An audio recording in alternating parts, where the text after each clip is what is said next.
So if I may, I'd like to offer you this evening 3 little brief challenges or reminders. Number 1, I remind you to continue to manage your thoughts. And when I really reflect upon this, I go back to that little small town in Mississippi where I grew up. I always had a great interest in sports. And going through high school, and I was very fortunate to get a scholarship to go to the University of Mississippi, Ole Miss, to play football. And on a hot summer day, as I was beginning my first summer practice, my dad was driving me up to Oxford, Mississippi. And I'm sure I had absolutely nothing on my mind but putting on this red and blue uniform and throwing a football for Ole Miss. But as classes began, I realized the opportunity was mine for a learning process if I was willing to think. Now, I played for a great coach and a great man named Johnny Vaught, who impressed upon me that my ability to learn would ultimately be the key to my success.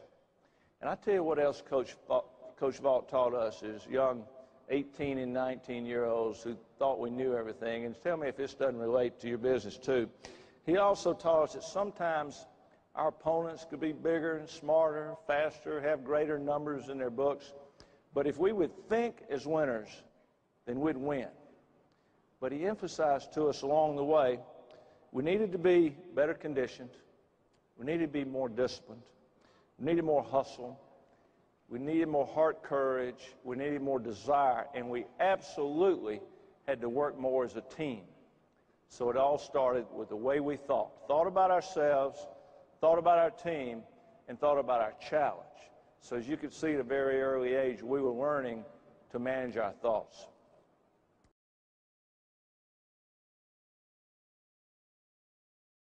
I also challenge you to continue to manage your goals. And I know enough about this company to know it's a very goal-oriented company.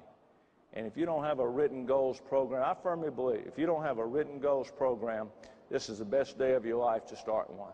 Because I've found if we don't manage our goals, someone else is going to manage them for us.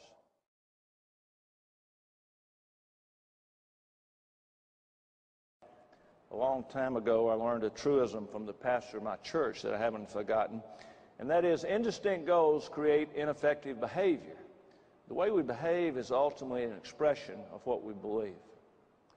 So I think the bottom line of reminding you to manage your thoughts and to manage your goals and to manage your actions, it really just boils down to one thing, and that's your attitude. And attitude is simply a habit of thought.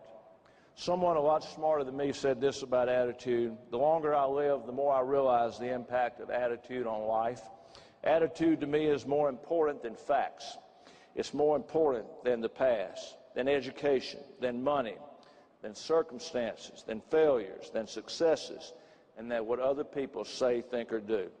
It is more important than appearance, giftedness, or skill.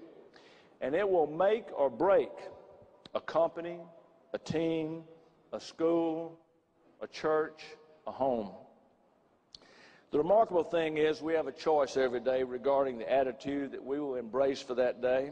We cannot change our past. We cannot change the fact people act a certain way. We cannot change the inevitable. The only thing we can do is play on the one string that we have, and that's our attitude. And I'm convinced that life is 10% of what happens and 90% how I react to it. And so it is with you. We are in charge of our attitude.